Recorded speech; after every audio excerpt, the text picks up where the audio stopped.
সুবহানাল্লাহ বিহামদিহি। তাকে কেউ জন্ম দেয়নি, তিনিও কাউকে জন্ম দেননি। তিনি এক, তিনি ছিলেন, তিনি আছেন, তিনি থাকবেন। তার শুরুও নাই, তার শেষও নাই। সুবহানাল্লাহ।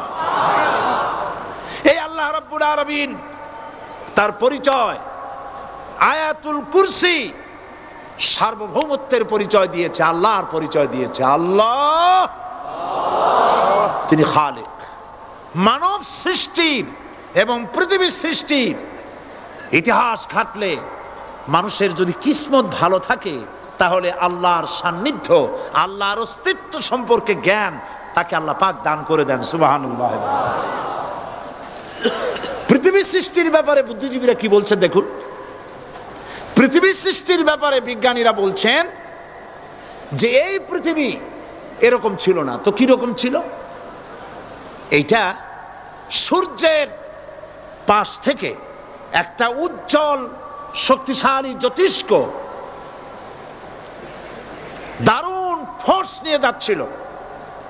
সেই ফোর্স সহ্য করতে না পেরে সূর্যের একটি দুর্বলতম অংশ সূর্য থেকে ছিটকে মহাশূন্যে পড়ে গেল, আর ঘুরতে ঘুরতে এই পৃথিবীর অস্তিত্ব লাভ করলো। বিজ্ঞানের এই কথা যদি বিশ্বাস করতে হয় তাহলে আমাকে বলতে হয় এখন তো মানুষেরা আর পৃথিবীতে ধরছে না, ঠিক কিনা? কথা বলছেন না কেন? মানুষ পৃথিবীতে এখন ধরতেছে, বিভিন্ন দেশ খালি বলতেছে মানুষ কমাও, সন্তান কমাও, বিভিন্ন পদ্ধতি গ্রহণ করো, আর মানুষ বাড়ায়ও না, অস্থির হয়ে গেছে।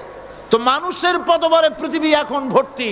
এখন কেন দয়া করিয়া আর একটা জ্যোতিষ্ক সূর্যের পাশ দিয়া গিয়া আর একটা দুর্বলতম অংশ সিটকে ফেলায় দিয়ে এরকম একটা পৃথিবী বানায় দেয় না?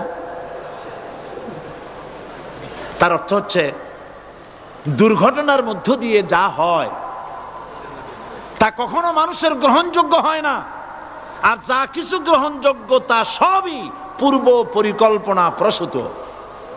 যেমন দৃষ্টান্ত দিতে গিয়ে আমি বলি, দুটো গাড়ি মুখোমুখি হয়ে অ্যাক্সিডেন্ট করলো, কাঁচগুলো ভেঙে ভেঙে চুরমার হয়ে গেল।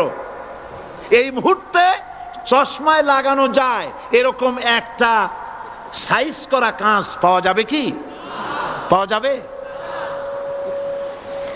রেলগাড়ি অ্যাক্সিডেন্ট হলো, হাজার লোহার টুকরা পড়ে গেল, এক্ষুনি একখান কোদাল, একখান খন্তা, একখানা শাবল, একখানা দা, একখানা বটি অথবা জুতোয় মারার মতো একটা ছোট্ট পিনও প্রস্তুত আকারে পাওয়া যাবে কি? তাহলে বোঝা গেল অ্যাক্সিডেন্টের মাধ্যমে যা কিছু হয় তা মানুষের গ্রহণযোগ্য নয়, যা কিছু গ্রহণযোগ্য তা সব পূর্ব পরিকল্পিত। এখন আমি বলবো বিজ্ঞানীদের কথা মতো যদি সূর্যের কোনো দুর্বলতম অংশ মহাশূন্যে পড়ে এই পৃথিবী হয়ে থাকে তাহলে এটা পরিকল্পনার ভিত্তিতেই হয়েছে। সেই পরিকল্পনাকারীর নাম কি? বলেন নাম কি? তবে আমি আপনাদেরকে নিশ্চিত করে বলতে পারি সূর্যের কোনো দুর্বলতম অংশ ছিটকে পড়ে অ্যাক্সিডেন্টের মাধ্যমে পৃথিবী হয় নাই। মহাপরিকল্পনার মাধ্যমে সৃষ্টি জগৎকে টিকে রাখার জন্য আল্লাহ রাব্বুল আলামিন আলাদাভাবে পৃথিবীকে সৃষ্টি করেছেন। বিজ্ঞানের কথার সাথে কোরআন শরীফের যদি কন্ট্রাডিকশন হয় তাহলে কার কথা মানবেন, বিজ্ঞান না আল্লাহ? জোরে বলেন, বিজ্ঞান না আল্লাহ? বিজ্ঞান বলছে, কোন সময় বলে পৃথিবী ঘোরে, কেউ বলে সূর্য ঘোরে, কেউ কয় আমরাও ঘুরি। এখন আসলে ঘোরে কে? ফয়সালা কার কাছ থেকে নেবেন? আল্লাহ রাব্বুল আলামিন কোরআন শরীফের ভিতরে বলেছেন, লাশ-শামসু ইয়ামবাগি লাহা আন তুদরিকাল কামারা ওয়ালাল লাইলু সাবিকুন নাহার ওয়া কুল্লুন ফি ফালাকি ইয়াসবাহুন। প্রবল জ্ঞানী হইবে যাহারা, আপন মনেতে বুঝিবে তাহারা, রাত্রি পারে না আগে যাইবার, দিনের স্থান করি অধিকার। চন্দ্র বাদে না সূর্যের গায়েতে, সূর্য পারে না চন্দ্রকে ধরিতে, যার যে স্থান বহাল রাখিয়া ভ্রমণ করিছে খোদাকে ডরিয়া। একটি নির্ধারিত সময় সীমা পর্যন্ত আপন আপন কক্ষপথে সব দৌড়াদৌড়ি করবে, কারো সাথে অ্যাক্সিডেন্ট হবে না কারো। ওয়াকুল্লুন ফি ফালাকি ইয়াসবাহুন, যা আছে মহাশূন্যে সব ঘুরতেছে। কে বলে? বলেন সবাই, কে বলছে? কোন সূরা? সূরা ইয়াসিন। আবার শুনুন, আল্লাহ পাক ফয়সালা দিচ্ছেন ঘোরে কেডা? শুধু সূর্য ঘোরে না, শুধু চন্দ্র ঘোরে না, আল্লাহ মহাশূন্যে যা রেখেছেন সব ঘুরতেছে, সবই সন্তরণশীল, সব গতিশীল। সুতরাং ফয়সালা তো আল্লাহর কাছ থেকেই নিতে হবে। পৃথিবী সৃষ্টি করেছেন, মানব গোষ্ঠী সৃষ্টি করেছেন এবং মানুষের প্রয়োজন মিটিয়েছেন। এই মানুষগুলিকে কে সৃষ্টি করেছেন? মানুষ সৃষ্টির ব্যাপারেও দার্শনিকরা মানুষদেরকে বিভ্রান্ত করে। যা কলেজে বিশ্ববিদ্যালয়ে পড়ানো হয়, এই কোরআন শরীফ বিশ্ববিদ্যালয়ে পড়ানো হয়? হ্যাঁ হয়। কয়েকটা আয়াত, কয়েকটা সূরা পরীক্ষায় পাশ করার জন্য একটু একটু অপশনাল রেখে দেওয়া হয়েছে। বর্তমান যে শিক্ষা কমিশন, শামসুল হক শিক্ষা কমিশন রিপোর্ট মন্ত্রী পরিষদে অনুমোদন করেছে বর্তমান সরকার। এই শিক্ষানীতিতে বলা হয়েছে ক্লাস 1 থেকে নিয়ে ক্লাস 5 পর্যন্ত ধর্মীয় শিক্ষা দিতে দেওয়া হবে না।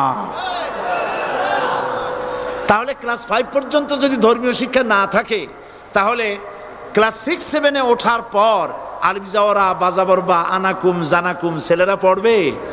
মেয়েরা পড়বে? আসল উদ্দেশ্য হলো ইসলাম থেকে জাতিকে দূরে সরাবার জন্য ষড়যন্ত্র। এই সরকারের প্রণীত শিক্ষানীতি আমরা মানি না। আপনারা মানেন? যেই মাদ্রাসা মানুষের চরিত্র সৃষ্টি করে, বর্তমান সরকার সেই মাদ্রাসাগুলি একটা একটা করে ধ্বংস করার পরিকল্পনা গ্রহণ করেছে। সুতরাং আসল শিক্ষা হলো কোরআনের কাছে। আসল শিক্ষা কোথায়? কোরআনের কাছে। কোরআন যদি শিখানো হতো, কোরআন যদি শিখানো হতো কলেজে বিশ্ববিদ্যালয়, তাহলে গতকাল চট্টগ্রাম বিশ্ববিদ্যালয় থেকে যেসব ছেলেরা বিশ্ববিদ্যালয় কর্তৃপক্ষ কর্তৃক বরাদ্দকৃত, হাইজ্যাক করা নয়, বরাদ্দকৃত 4খানা বাস দিয়ে কোরআন শুনতে আসতে চেয়েছিল, বর্তমান সরকারের তথাকথিত সোনার ছেলেরা আসতে দিল না। কোরআন যদি তারা পড়তো, তাহলে কোরআন শরীফ শুনতে তারাও আসতো। কপাল পোড়া। জোরে বলেন কি? আরো জোরে বলেন কি? কপাল পোড়া। সব ভালো লাগে, কোরআন ভালো লাগে না। এদেরকে শিখানো হয়েছে, আরে তোমরা তো মানুষ না। বলে আমরা কি? তো তোমাদের ডারউইন বাবাজি বলে নাই, শোনো নাই? কি পড়ো টড়ো তোমরা, বুদ্ধি শুদ্ধি রাখো না। ডারউইন বলেছে, থিওরি অফ ইভলিউশনের মধ্যে বলেছেন মানুষ মানুষ না। বলে কি? মানুষ হলো বান্দর। কপাল পোড়া। কি কপালে লেখা থাকে? কাজে কামে প্রকাশ হয়ে যায়। ডারউইন বলল মানুষ মানুষ না। আলফ্রেড বললেন মানুষ হলো মানুষ, মানুষই ঠিক, তবে মানুষ হলো সেক্স সর্বস্ব জীব। সেক্স সমস্যার সমাধান করলে মানুষের সব সমস্যার সমাধান হয়ে যাবে। কার্ল মার্কস বললেন মানুষ হলো পেট সর্বস্ব জীব, পেট সমস্যার সমাধান করে দিলে সব সমস্যা শেষ। আর ডারউইন বললেন মানুষ মানুষই না, মানুষ কি? বলে বান্দর। ওরাং ওটাং শিম্পাজি আর ব্যাং থেকে মানুষের উৎপত্তি হয়েছে। আমি যখন জীবনের প্রথম শিম্পাজি দেখলাম, ওরাং ওটাং দেখলাম, তখন আমি মনে করেছি যে ডারউইন খামোখা ভুল করে নাই। এইটা দেখেই ও মনে করেছে যে এই হচ্ছে আমার মাতামহের গোষ্ঠী, এই হলো পিতামহের গোষ্ঠী। আপনারা একটু মাথা কাটায় চিন্তা করেন, মানুষ যদি বান্দর থেকে হবে, আজও বানর ফরেস্ট এরিয়া আছে কিনা বাংলাদেশে? চিল্লায় বলেন আছে কিনা? তো মানুষ যদি বান্দর থেকেই হবে, আপনারা কি কোনোদিন দেখেছেন যে একটা বান্দরের কোমর পর্যন্ত মানুষের মতো হয়ে সারছে? আর কিছুদিন গেলেই পুরা মানুষ হয়ে যাবে। গলা পর্যন্ত মানুষের মতো হয়ে গেছে, আর কদিন গেলেই মানুষ হয়ে যাবে। দেখছেন কখনো? আচ্ছা আপনারা বলেন, পাবদা মাছ আপনারা চট্টগ্রামে কি বলেন? পাবদাই বলেন। পাবদা মাছ দেখতে কি মাছের মতো লাগে? বোয়াল মাছের মতো। কোন পাগলে কি বলছে কথা যে বোয়ালের পূর্বপুরুষ পাবদা? পাবদাগুলি পুটি টুটি খাইয়া খাইয়া আস্তে আস্তে বোয়াল হয়ে গেছে, এ কথা কেউ বলে? আচ্ছা, শোলের যে ছোট সাইজ, শোল মাছ, গজাল মাছ, এর যে ছোট্ট সাইজ, ভর্তা করে খায়, শুটকি বানায় খায়, ওগুলোর কি বলে? টাকি মাছ। এই টাকি মাছ দেখতে শোল মাছের মতো। কেউ পাগলকে আজ পর্যন্ত বলেছে যে শোল মাছের পূর্বপুরুষ টাকি, টাকিগুলা সার মার খাইয়া আস্তে আস্তে শৌলে পরিণত হয়ে গেছে? কেউ বলেছে কখনো? ডারউইন কয় বোতল খাইয়া যে এই মতবাদ লিখছে আল্লাহই ভালো জানে। যে বান্দরের থেকে মানুষ আবিষ্কার হয়েছে, নাউজুবিল্লাহ। এগুলি পড়ানো হয় কলেজে, বিশ্ববিদ্যালয়, তাই আমাদের সোনার ছেলেরা বান্দরামি করে।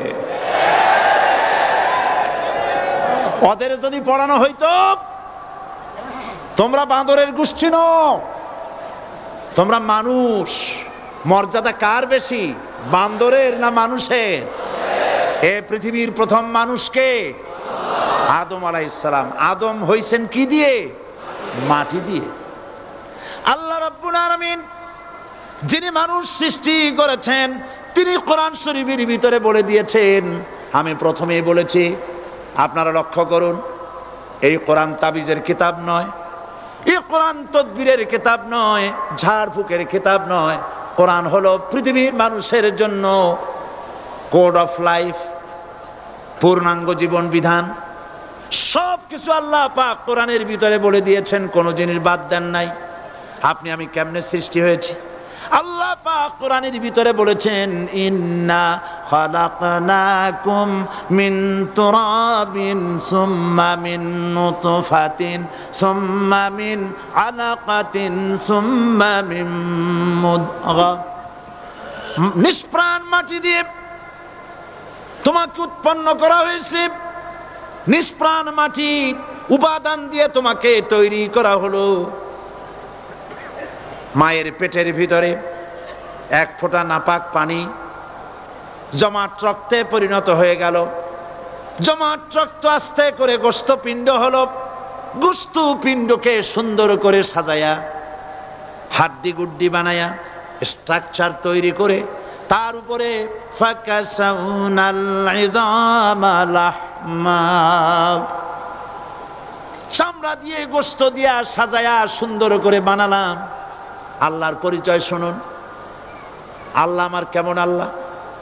মায়ের পেটের ভিতরে সন্তান বানায়া এরপরে যখন রূহ দেওয়া হয়েছে, ক্ষুধা লেগেছে, খাবারের প্রয়োজন হয়েছে, আল্লাহ রাব্বুল আলামিন ওই কচি বান্দা মায়ের পেটে বসে কি খাবে, সেজন্য তার মা চিন্তা করে নাই, বাবা চিন্তা করে নাই, সরকার চিন্তা করে নাই।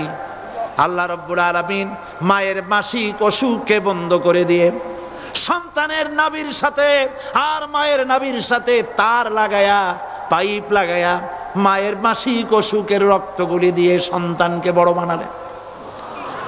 মুখ দিয়া এই রক্ত পান করালেন না, মুখটাকে পবিত্র রেখে দিলেন যাতে করে পৃথিবীতে আসার পর ওই মুখ দিয়া আল্লাহ রাব্বুল আলামিনের জিকির করতে পারো।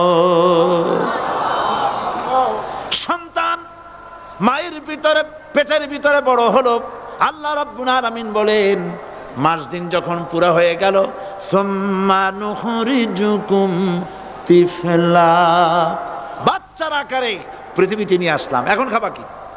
পৃথিবীতে যখন বাচ্চা এলো তখন তার পেটের সাথে যে সংযোগ ছিল মায়ের নাভির সাথে আর সন্তানের নাভির সাথে, সেই সংযোগ তার আর কি থাকলো? কি করা হলো? কেটে দেওয়া হলো।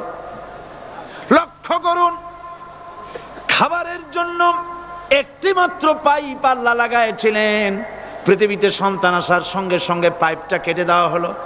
এবার কি খাবে? আল্লাহ রাব্বুল আলামিন মায়ের বুক থেকে সন্তানের জন্য এবার সিঙ্গেল সিগন্যাল, তার জন্য সিঙ্গেল কোন লাইন যেটা ছিল কেটে দিয়া মায়ের বুক থেকে সন্তানের জন্য ডাবল লাইন আল্লাহ চালু করে দিলেন।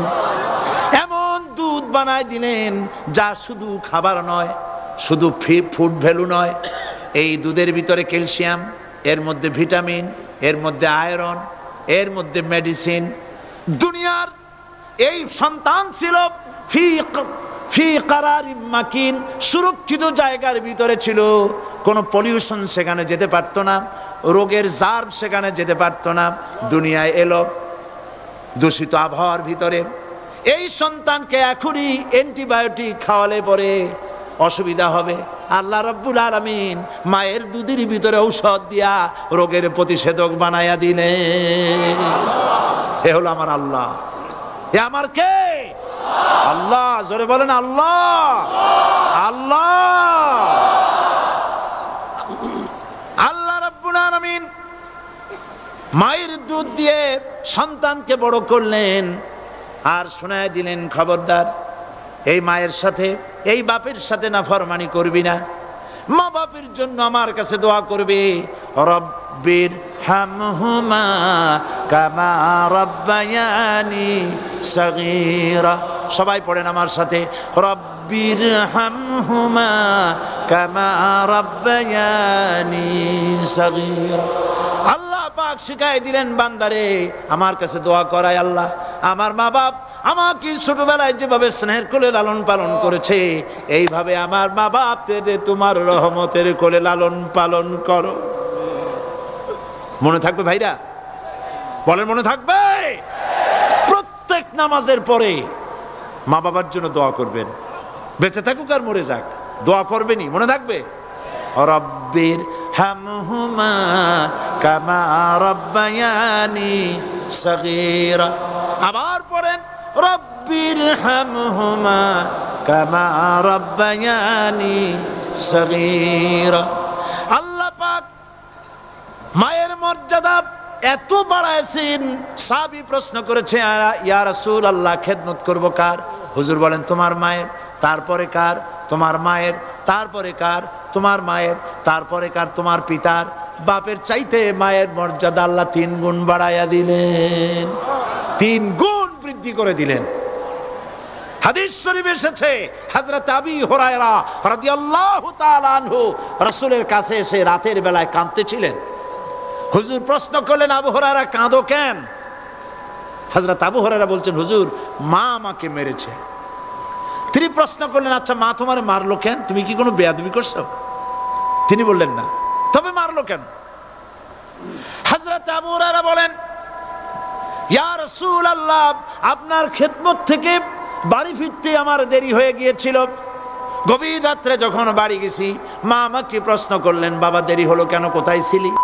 তাম পৃথিবীর মানুষ যেই কদম মোবারক চুমু দিতে পারলে ধন্য হয়ে যায়, সেই আখিরি জামানার পয়গম্বর নবী মুহাম্মদ রাসূলুল্লাহ সাল্লাল্লাহু আলাইহি সাল্লামের দরবার থেকে আসতে আমার দেরি হয়ে গেছে।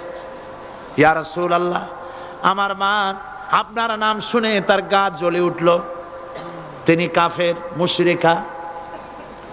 আপনার নাম শুনে অগ্নি শর্মা হয়ে আমাকে ধরে পিটানো আরম্ভ করলেন আর বললেন, আবু হুরায়রা হয় মুহাম্মদ সাল্লাল্লাহু আলাইহি সাল্লামের বাড়ি ছাড়বি, নইলে আমার বাড়ি ছাড়বি, কি করবি বল? মার খেতে খেতে আমি বললাম, মা তোমার গায়ে যত শক্তি আছে আমারে মারো, তোমার বাড়ি শুদ্ধ, তাম দুনিয়াটা ছেড়ে দিতে পারি, মুহাম্মদ রাসূলুল্লাহর কদম মোবারক ছেড়ে দিতে পারি না। হুজুর আমার মা গলা ধাক্কা মেরে আমাকে বের করে দিয়েছেন। হুজুর বলছেন, আবু হুরায়রা মা তোমাকে মেরেছে আর আমার কাছে নালিশ করছো, আমি তোমার মায়ের কোনো বিচার করতে পারবো না। সুবহানাল্লাহ। এত বড় পাওয়ারফুল নবী, শানওয়ালা, ইজ্জতওয়ালি, বরকতওয়ালি, এত বড় নবী বলছেন মা মেরেছে, আমার করার কিচ্ছু নাই। সুবহানাল্লাহ। তোমার মা মুশরিকা হোক আর যাই হোক, তোমার মা। সুবহানাল্লাহ বলেন। আমার বন্ধুগণ, হযরত আবু হুরায়রা বলেন, ইয়া রাসূলুল্লাহ মায়ের বিরুদ্ধে কোনো অভিযোগ নিয়ে আমি আপনার কাছে আসি নাই। হুজুর বললেন, কেন আসছো বলো খুলে। আবু হুরায়রা বলেন, হুজুর আমি জানি আপনি আল্লাহর দরবারে যদি কোনো ব্যাপারে হাত তোলেন আল্লাহ মঞ্জুর করে ফেলেন। আপনি দয়া করে আমার মার জন্য দোয়া করেন, আল্লাহ যেন হেদায়েত দিয়ে দেন। আমার নবীজি দুখানে হাত উত্তোলন করলেন, বললেন, আল্লাহুম্মা ইহদি উম্মা আবি হুরায়রা, আয় আল্লাহ আমি দোয়া করতেছি আবু হুরায়রার মাকে হেদায়েত নসিব করো। হুজুর হাত তুলে মোনাজাত করছেন, আবু হুরায়রা দৌড় দিলেন বাড়ির দিকে। কয়েকজন সাহাবী হযরত আবু হুরায়রার জামা টেনে ধরেছে, এই ভদ্রলোক দৌড়ায় কেন? এত শান্ত মানুষ, কখনো গরম হয়ে কারো সঙ্গে কথা বলে না। এই মানুষটা দৌড়ায় কেন? কোনো বিপদ হইল নাকি? জামা টেনে ধরে বলে, আবু হুরায়রা দৌড়াও কেন? হযরত আবু হুরায়রা বলেন, জামাত ছেড়ে দাও, কোনো বিপদ আমার হয় নাই, আমি দৌড়াইয়া বাড়ি যাই দেখতে চাই। আমি দৌড়াইয়া আগে বাড়ি যেতে পারলাম না, আমার নবীর দোয়া আগে আমার বাড়ি চলে গেছে, আমি এটা দেখতে চাই। হযরত আবু হুরায়রা দৌড়াতে দৌড়াতে বাড়ি চলে গেছেন। দরজায় নক করলেন, ভেতর থেকে আওয়াজ এলো, কে? তিনি বললেন, আমি আবু হুরায়রা। মা, দরজা খুলে দাও, আমি তোমার সন্তান। মা বললেন, বাবা অপেক্ষা করো, দরজা খুলতেছে। হযরত আবু হুরায়রা বলেন, মায়ের গলার আওয়াজের ভেতরে কুফরি কর্কশতা পেলাম না, মায়ের গলার আওয়াজের ভেতরে তাওহীদের নরমিয়াত পেলাম। আমার কাছে মনে হলো আমি আবু হুরায়রা বাড়ি আসার আগে নবীজির দোয়া আল্লাহর আরশে পৌঁছে গেছে। আবু হুরায়রা বলছেন, মা আমার কিছুক্ষণ পরে ঘরের থেকে বেরিয়ে এসেছেন, আমি দেখলাম মায়ের শরীর ভিজা, মাথার চুল দিয়া পানি টপকাচ্ছে। মা আমার বললেন, বাবারে তোমাকে মারার পর আমি নিদারুণ অনুশোচনায় পড়েছিলাম, মনে মনে ভাবলাম, আহারে আমার সন্তানরা আমি কেন মারলাম? সে তো কোনো খারাপ কাজ করে নাই, কোনো খারাপ জায়গায় যায় নাই, এত ভালো মানুষ, যার সম্পর্কে লোকেরা খামোখাই মিথ্যা কথা বলে, এই ভালো মানুষটার কাছে গেছে, সেজন্য আমি মারলাম কেন? বাবা গো, আমি আমার ভুল বুঝতে পেরেছি, জীবনের ভুলও ধরা পড়েছে, আমাকে জলদি করে নিয়ে চলো বিশ্ব নবীর দরবারে। হযরত আবু হুরায়রার মা রাসূলুল্লাহর খেদমতে এসে ঘোষণা করলেন, আশহাদু আল্লা ইলাহা ইল্লাল্লাহু ওয়াহদাহু লা শারীকা লাহু ওয়া আশহাদু আন্না মুহাম্মাদান আবদুহু ওয়া রাসূলুহু। আমার ভাইয়েরা, আল্লাহ রাব্বুল আলামিন মানুষ সৃষ্টি করে পৃথিবীতে পাঠায় দিলেন, খাবারের ইন্তজাম করলেন, এগুলি সব আল্লাহর পরিচয়। আল্লাহরে চেনার জন্য বড় বড় কিতাব ঘাটা লাগে না, কিসমতে যদি থাকে দুই একটা দৃষ্টান্ত যথেষ্ট হয়ে যায়। সুবহানাল্লাহ, সুবহানাল্লাহ, দুই একটা দৃষ্টান্ত যথেষ্ট। আল্লাহ পাক সমস্ত সৃষ্টি জগৎকে তৈরি করলেন, সৃষ্টি করলেন, আর তাদের খাদ্যের ব্যবস্থা করলেন। কে করেছেন খাদ্যের ব্যবস্থা? খাদ্য দেন আল্লাহ। কিন্তু অহংকারী যারা, তারা বলে দেশের বাম্পার ফলনের জন্য সমস্ত কৃতিত্ব সরকারের। বলেন আস্তাগফিরুল্লাহ, বলেন নাউজুবিল্লাহ। এদের একজন বলছিল, 3 বছর কিছু দিবার পারুম না, লোকেরা কয় আমরা না খাইয়ে থাহুম, আল্লাহ কয় আমিও দেহুম, কদ্দুর পারো না খাইয়ে থাকতে। ফসল কে দেন? জোরে বলেন, কে দেন? বাম্পার ফসলের ফলনের দাবি সরকার করতে পারে না, এটা কুফরি, এটা শিরক। জমিনের ফসল কে দেন? আকাশের বৃষ্টি কার? পানি কার? সার কার? সব আল্লাহ পাক। আল্লাহ পাক কোরআন শরীফে বলেছেন, লা ইন শাকারতুম লা আযীদান্নাকুম ওয়া লা ইন কাফারতুম ইন্না আযাবি লাশাদীদ। আমার নিয়ামতের শুকর যদি আদায় করো বাড়ায় দেব, আর যদি কৃতজ্ঞ হও, শুকরিয়া আদায় না করো, মস্ত বড় শাস্তি দেব। ফসল দেই আমি, আর শুকরিয়া আদায় করো তোমার বাজানের। ঠিক কিনা?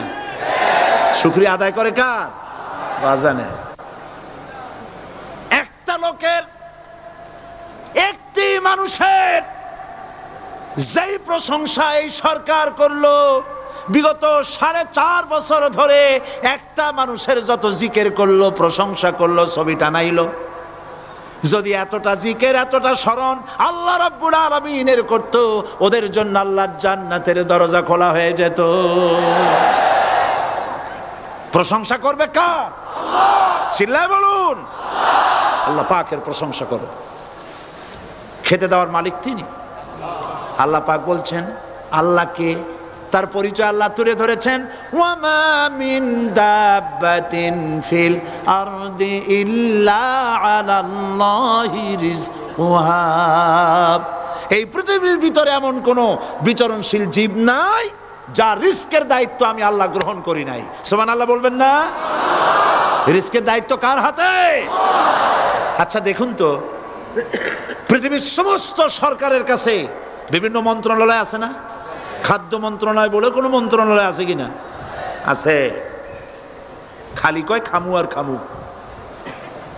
খাদ্য মন্ত্রণালয় আছে, থাকার পরেও মানুষ না খাইয়া মরে, ঠিক কিনা? এবার একটু তাকান তো, জ্ঞানের চক্ষু দিয়া তাকান। ফরেস্ট এরিয়া, বাঘ আছে কিনা? নাই। সিংহ আছে কিনা? গন্ডার আছে কিনা? হাতি আছে কিনা? বিশাল বিশাল প্রাণী আছে কিনা? জঙ্গলে ছোট্ট প্রাণী থেকে পোকা থেকে শুরু করে গন্ডার পর্যন্ত, টুনটুনি পাখি দিয়ে শুরু করে ঈগল পাখি পর্যন্ত, নদীর ভিতরে ছোট্ট চুনু পুঁটি থেকে শুরু করে তিমি মাছ পর্যন্ত। প্রাণী তত্ত্ববিদরা বলেছেন সমুদ্রের ভিতরে এমন এমন বড় বড় তিমি আছে যে একটা তিমির ওজন 5000 টন পর্যন্ত হয়ে যায়। 5000 টন তিমিটার ওজন। এর যখন বাচ্চা হয় তখন বাচ্চার দৈনিক দুধ লাগে 50 থেকে 60 মণ পর্যন্ত। কে ব্যবস্থা করে? রুহান মান ফেরেশতা। তো ওর মা যেমন বাচ্চা হতো সেরকম হবে, ঠিক কিনা?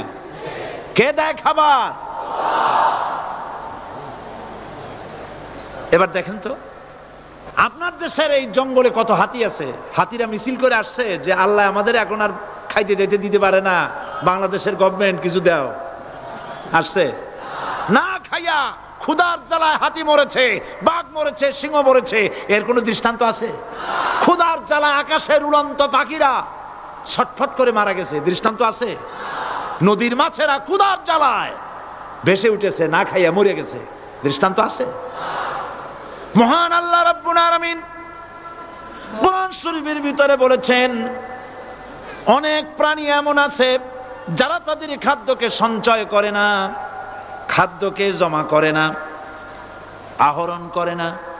সকাল বেলায় একটা খাবার খেলো, দুপুরে কি খাবে তার জানা নাই। শকুন পৃথিবীর মাটি থেকে 3 মাইল উপরে ওড়ে, তার চোখকে আল্লাহ পাক এত তীক্ষ্ণ বানিয়ে দিয়েছেন। এই চট্টগ্রামের কোথায় মরা গরু আছে 3 মাইল উপর দিয়া দেখতে পায়? সুবহানাল্লাহ করতে ইচ্ছা করে না। এই প্রাণীগুলি খাবারগুলি কোনো গভর্নমেন্ট জোগাড় করে রাখে নাই। আল্লাহ পাক বলেন সবার খাবার আমি দেই। সকাল বেলায় সমস্ত প্রাণীগুলি, মহাশূন্যে পাখি, পানির ভিতরে মৎস্যরাজি, জঙ্গলের ভিতরে হিংস্র প্রাণী, পোকামাকড় থেকে শুরু করে সবগুলো খালি পেটে সব বেরিয়ে যায়, কারো কোনো খাবারের মজুদ নাই।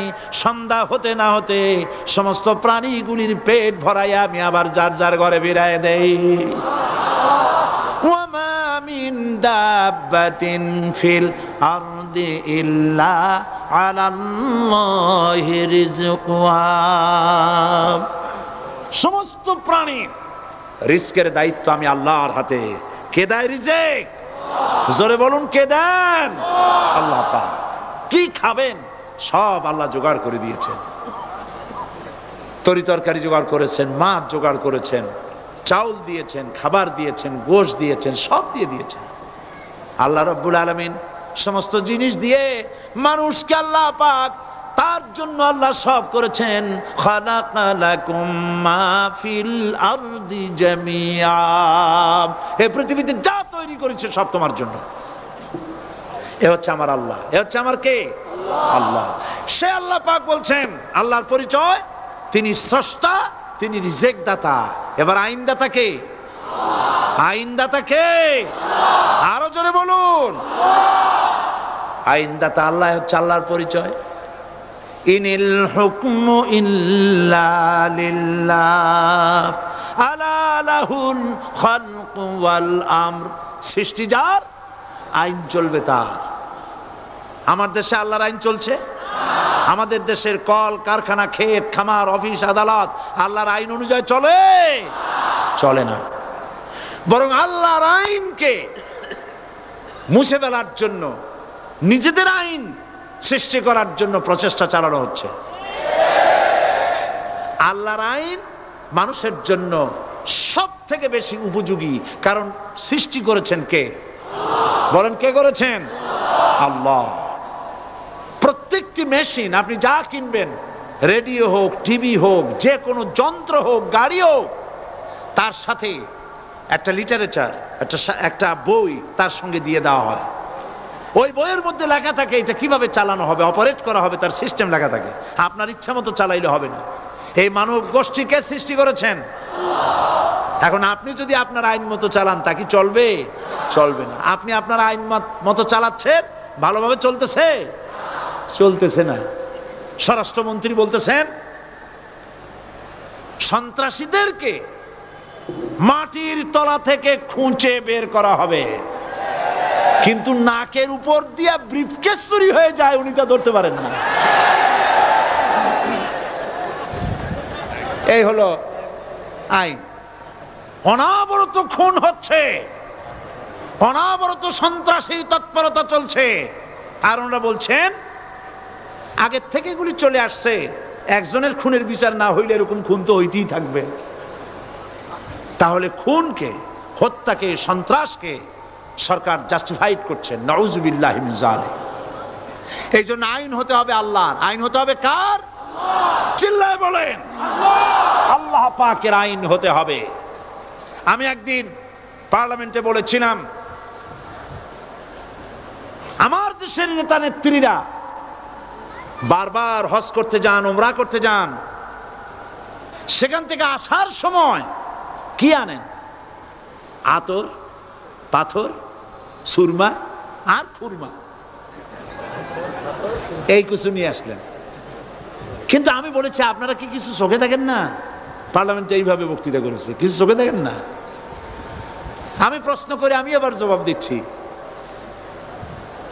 আপনারা যারা হজ করতে যান, উমরা করতে যান, হজের কথাই ধরি, এই হজ করতে যখন যান তখন মুজদালিফায় একটা রাত কাটাইতে হয়। সেটা কোন দিন? ইয়ৌমে আরাফার পরের দিন। এই মাঠে দালান কোঠা আছে, এখানে বেড়া আছে, শামিয়ানা আছে, পর্দা আছে, তাবু আছে, কিচ্ছু নাই। লক্ষ লক্ষ নারী আর পুরুষ পাশাপাশি শুয়ে থাকে, তাও সুবহানাল্লাহ কইতে ইচ্ছা করে না। সারা রাত জনে জনে পুলিশ পাহারাদার নাই।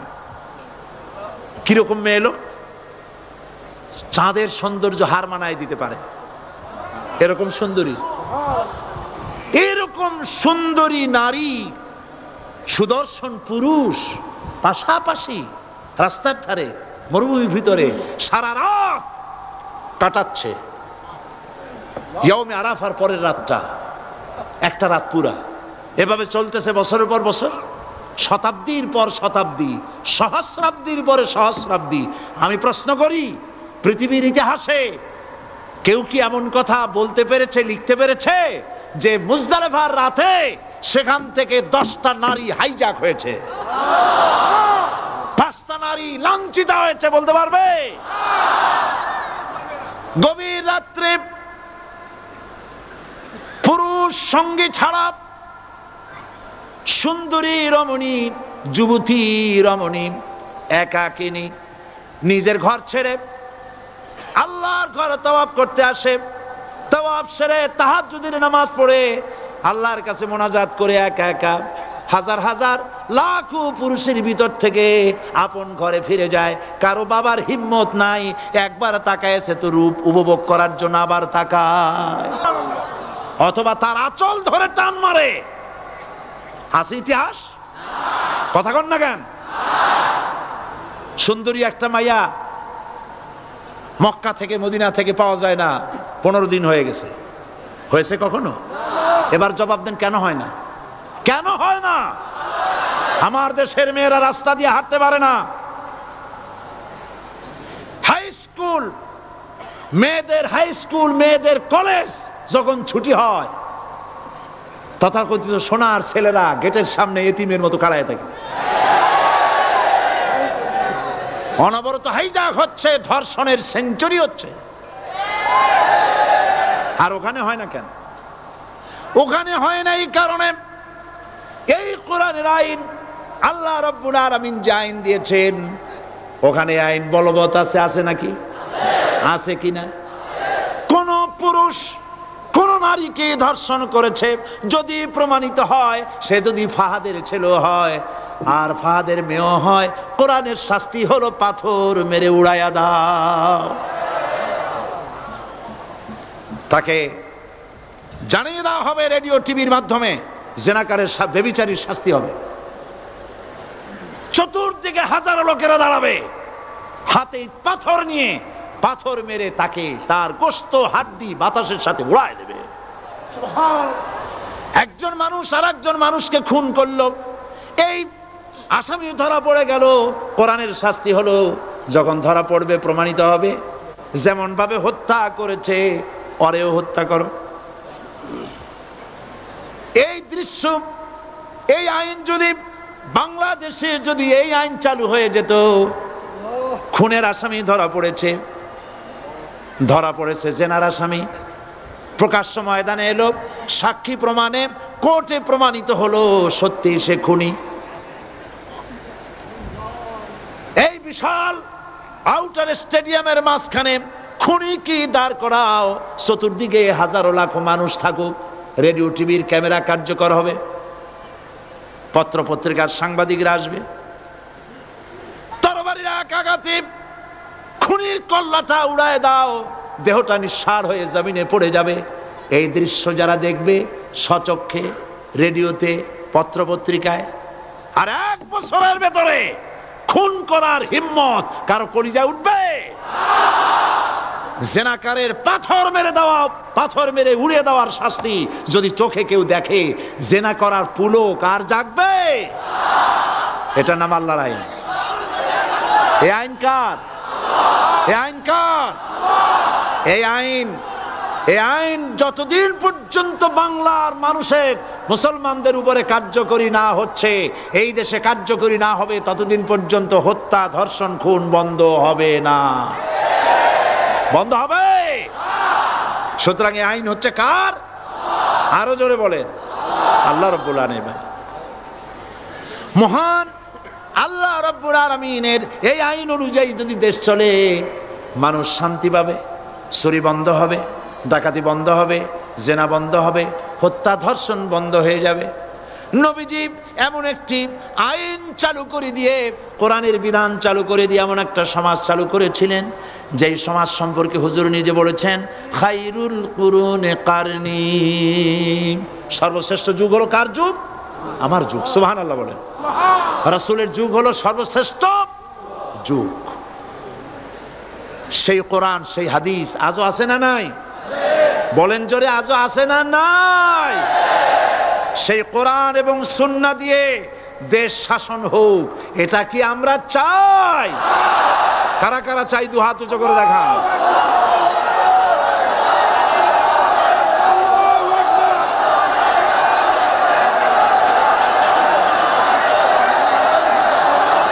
আরে ভাই, আপনারা দাঁড়ায় গেলেন কেন? বসেন বসেন।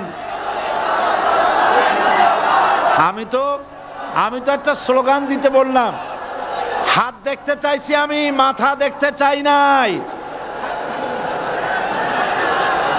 এই সুযোগে কোমরটা সোজা করে নিলেন। আচ্ছা বসেন, আর মহব্বতের সাথে জিকির করেন, লা ইলাহা ইল্লাল্লাহ, লা ইলাহা ইল্লাল্লাহ, লা ইলাহা ইল্লাল্লাহ, লা ইলাহা ইল্লাল্লাহ, লা ইলাহা ইল্লাল্লাহ, লা ইলাহা ইল্লাল্লাহ। জোরে সরে সবাই জিকির করেন লা ইলাহা ইল্লাল্লাহ, লা ইলাহা ইল্লাল্লাহ, লা ইলাহা ইল্লাল্লাহ, লা ইলাহা ইল্লাল্লাহু মুহাম্মাদুর রাসূলুল্লাহ। বসুন, আমরা মুনাজাত করব। আল্লাহ রাব্বুল আলামিন আয়াতুল কুরসির ভিতরে আল্লাহর সার্বভৌমত্বের কথা বলেছেন। আল্লাহু লা ইলাহা ইল্লা হুয়াল হাইয়ুল কাইয়্যুম। পড়েন আমার সাথে সবাই, আল্লাহু লা ইলাহা ইল্লা হুয়াল হাইয়ুল কাইয়্যুম। আল্লাহ হচ্ছেন যিনি ছাড়া কোনো ইলাহ নাই, তিনি শাশ্বত চিরঞ্জীব। সুবহানাল্লাহি বিহামদিহি। আগামীকাল এর বাকি অংশ আমি আপনাদের সামনে আলোচনা করব ইনশাআল্লাহ। জোরে বলেন ইনশাআল্লাহ। দাঁড়ানো ভাইরা বসেন। আপনাদের পাশে যারা দাঁড়িয়েছেন অনুরোধ করে বসায় দেন। বলেন যে আর 5টা মিনিট বসেন, আল্লাহর রাস্তায় হাঁটেন না। হ্যাঁ বলেন, বলেন আপনারা যে আল্লাহর রাস্তায় হাঁটেন না, বসেন, সবাই বসেন। এত বড় মাহফিলের মুনাজাত, সুবহানাল্লাহ বলেন। চট্টগ্রামের ইতিহাসের শ্রেষ্ঠ মাহফিল, চিল্লায় বলেন সুবহানাল্লাহ। গোটা বিশ্বের কোরআনের শ্রেষ্ঠ মাহফিল, বলেন সুবহানাল্লাহ। যারা বলেন আলহামদুলিল্লাহ। আগামীকাল এ মাহফিলের আখেরি মুনাজাত হবে ইনশাআল্লাহ। বলেন ইনশাআল্লাহ। আমি আন্তরিকভাবে দুঃখিত, প্রতি বছর আমার মা বোনদের জন্য, চট্টগ্রামবাসী আমার মা বোনদের জন্য আলাদাভাবে তাদের প্রশ্নের উত্তর দেই এবং তাদের সামনে কোরআন হাদিসের কথা আলাদাভাবে বলি। এবছর দিন কম হয়ে গেল বলে মহিলারা, মা বোনেরা বঞ্চিতা হয়ে গেলেন। শিশু কিশোরদের জন্য আলাদাভাবে সমাবেশ করা হয়, তাও বঞ্চিত হয়ে গেল। এই বিশাল তাফসীরুল কোরআন মাহফিলের বরকত থেকে চিটাগংবাসীকে যারা বঞ্চিত করলো, আল্লাহ তাদের হেদায়েত নসিব করে দিন। যদি হৃদয় থাকে, যদি হৃদয় বলে কিছু থাকে, বিবেক বলে যদি কিছু থাকে, আর শরীর যদি মুসলমানের পিওর রক্ত থাকে, তাহলে বাড়ি বসে অনুশোচনা করা উচিত, চোখের পানি ফেলানো উচিত ওই সব লোকের যারা এই বরকতপূর্ণ মাহফিলকে বাধা দিয়েছে। আর যাদের কলজার মধ্যে আল্লাহ মোহর মেরে দিয়েছে, এগুলোর তো হেদায়েত হবে না। যাদেরকে আল্লাহ পাক তৈরি করেছেন জাহান্নামের জন্য, ওদের কাছে মাহফিল অসহ্য, সহ্যই হবে না। নাউজুবিল্লাহ বলেন। চট্টগ্রামবাসীর জন্য তাফসীরুল কোরআন মাহফিল নিয়ামত। এই নিয়ামত কিয়ামত পর্যন্ত আল্লাহ টিকায় রাখুন, বলি আমিন। আগামীকালের আখেরি মোনাজাতে সমস্ত মুসলমান চতুর্দিক থেকে আল্লাহ পাকের নারা লাগাতে লাগাতে আসবেন। আল্লাহু আকবার, নারায়ে তাকবীর, আল্লাহু আকবার। গোটা চট্টগ্রাম, গোটা চিটাগং শহর আগামীকাল কোরআনের মিছিলের শহর হবে ইনশাআল্লাহ।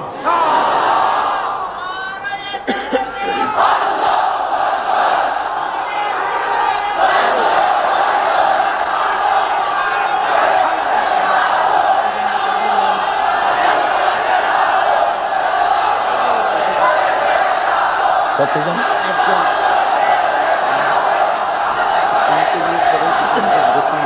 আপনি দিবেন।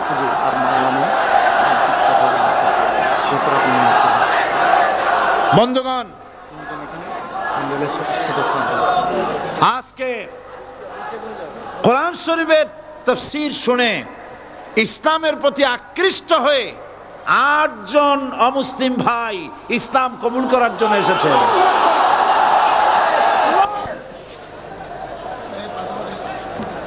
লা ইলাহা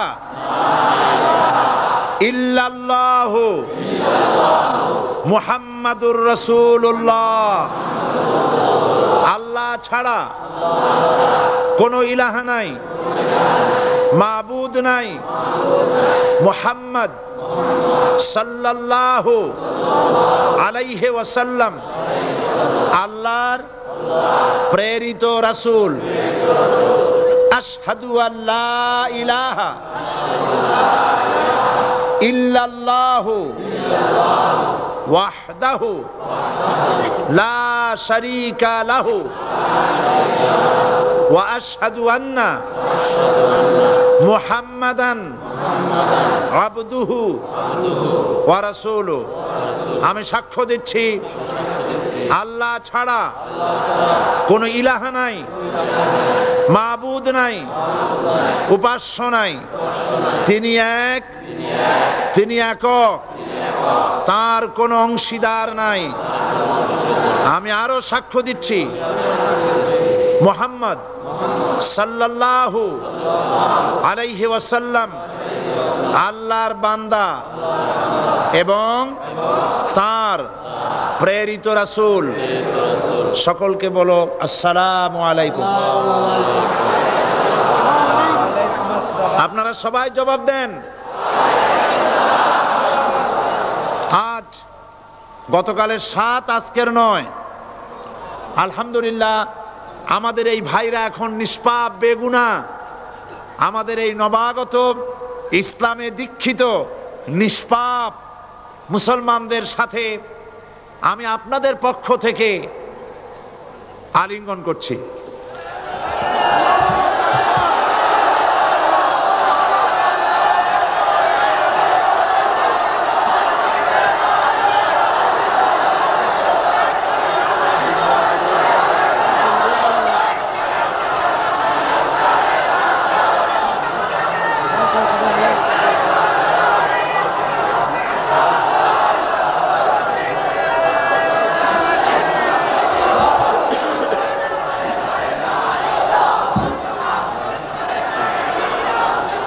প্রিয় ভাই সব,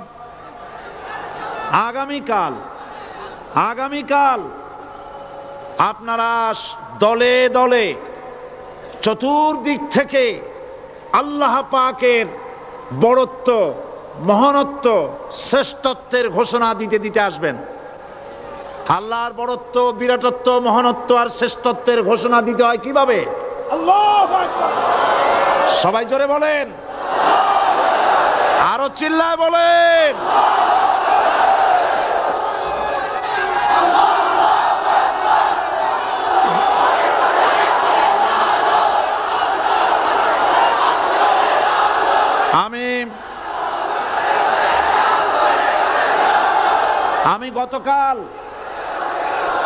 আমি গতকাল এই মাহফিলে পুলিশ প্রশাসনকে অনুরোধ করেছিলাম, আজকের মাগরিবের নামাজের মধ্যে 40 জন নিরপরাধ কোরআন পাগল মুসলমানদেরকে জেল থেকে মুক্তি দেওয়ার জন্য।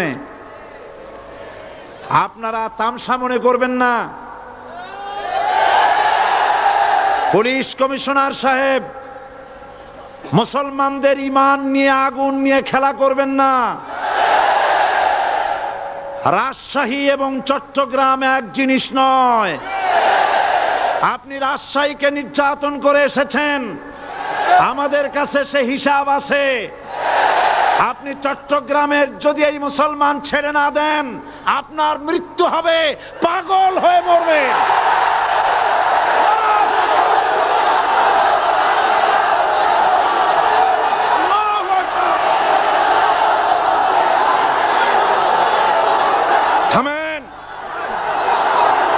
থামেন। আল্লাহর গজবকে ভয় করেন পুলিশ কমিশনার, আল্লাহর গজবকে ভয় করুন। এই লক্ষ লক্ষ জনতা আপনার গজবের মৃত্যু কামনা করে। আপনি যদি কালকের জুমার আগে 40 জন ছেড়ে না দেন, এই মাহফিল থেকে এমন কঠোর কর্মসূচি ঘোষণা করা হবে, গোটা চট্টগ্রাম অচল হয়ে যাবে।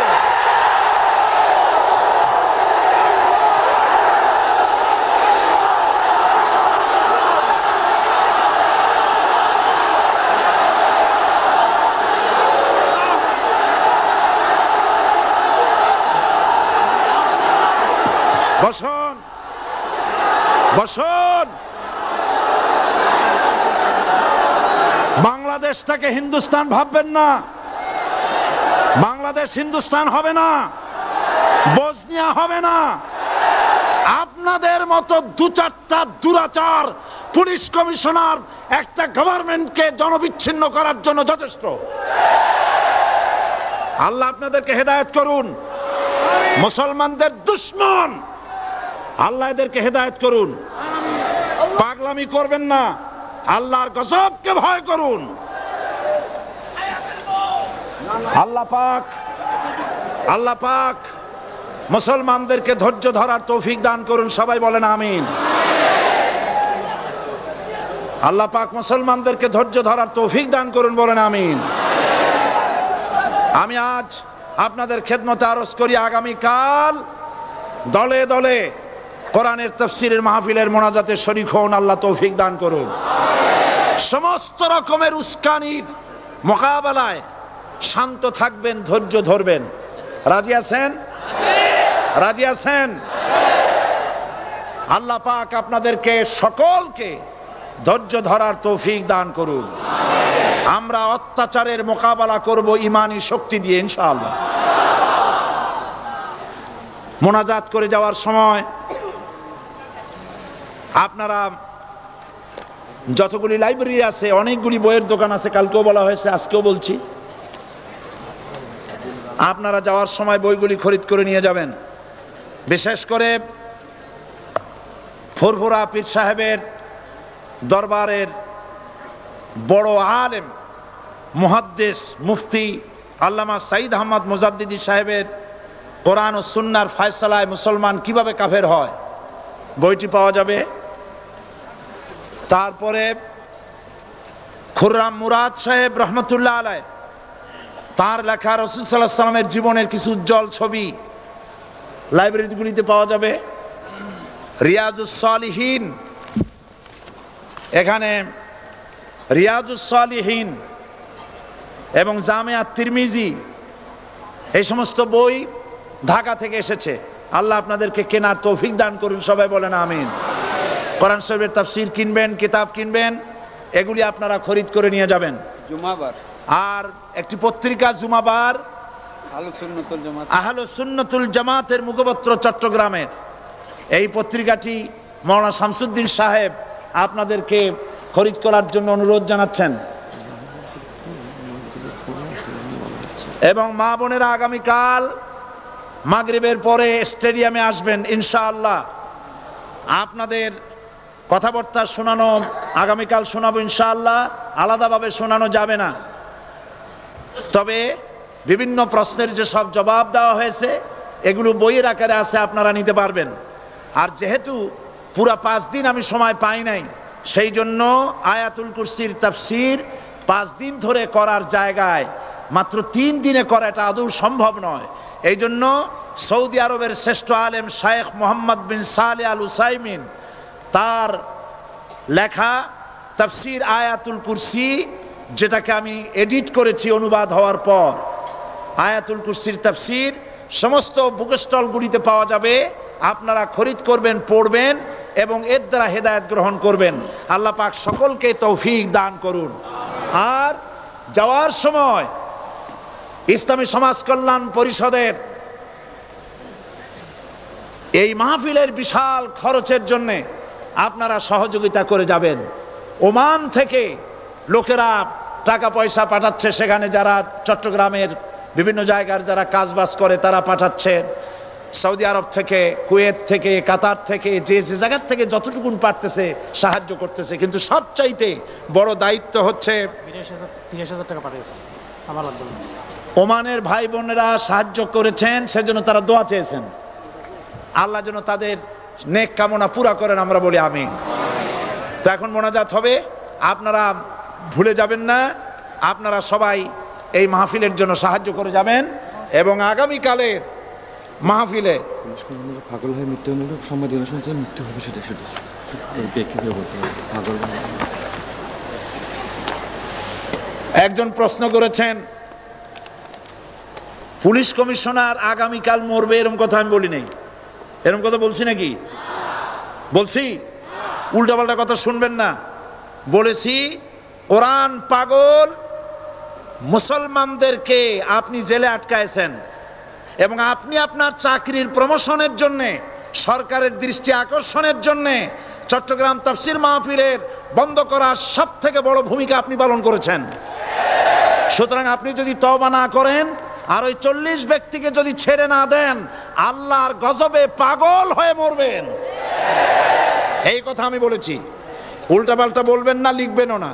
আল্লাহর গজব হবে, এ গজব ফিরাতে পারবেন না। যেহেতু আমরা কোরআনের কথা বলি, আমরা আল্লাহর কথা বলি, আল্লাহ রসুলের কথা বলি। আপনি চট্টগ্রামের মুসলমান পুলিশ যারা কোরআনের জন্য কান্দে, মুনাজাতে শরীক হয়, এই মুসলমান পুলিশদেরকে জুতা পায়ে দিয়া মসজিদে ঢোকার সাহস আপনি দিয়েছেন। আমার পুলিশের কোনো দোষ না, আপনি পুলিশদেরকে ব্যবহার করেছেন। আপনি চট্টগ্রাম ছেড়ে পালিয়ে যান, আপনি চট্টগ্রামের উপযুক্ত নন। এটা মুসলমানের এলাকা, কোন হিন্দু এলাকায় চলে যান। আপনি নিজে নিজে পদত্যাগ করেন, সরকার আপনাকে পাঠাক আর না পাঠাক, আপনি পালায়ে যান।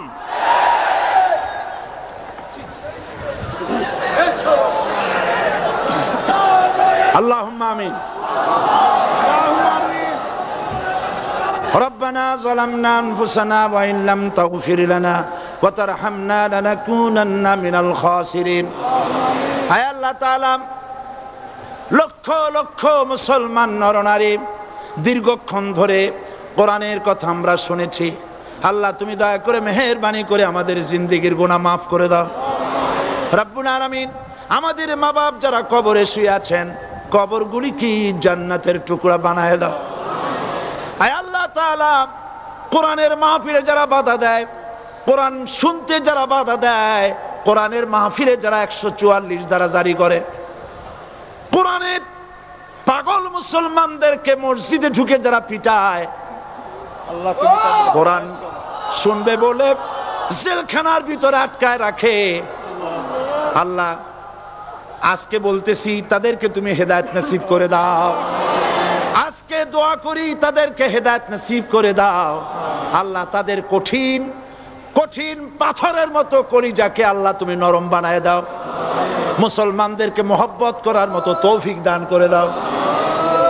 পুলিশের সাথে, প্রশাসনের সাথে আমাদের কোনো শত্রুতা নাই। আল্লাহ তুমি দয়া করে মেহেরবানি করে তাদের মন নরম করে দাও। আল্লাহ তুমি দয়া করে চট্টগ্রামের পরিস্থিতি তুমি ঠান্ডা বানায় দাও রব্বুল আলামিন। কোরআনের বরকতে সমস্ত মানুষকে ধৈর্য ধরার তৌফিক দিয়ে দাও। আগামী কালকের মাহফিল এই মাঠে আল্লাহ তুমি তোমার বান্দা বান্দীদেরকে তুফানের মতো সব জড়ো করে দাও রব্বুল আলামিন। কোরআনের সাথে যারা বেয়াদবি করে তুমি তাদেরকে হেদায়েত নসিব করে দাও রব্বুল আলামিন।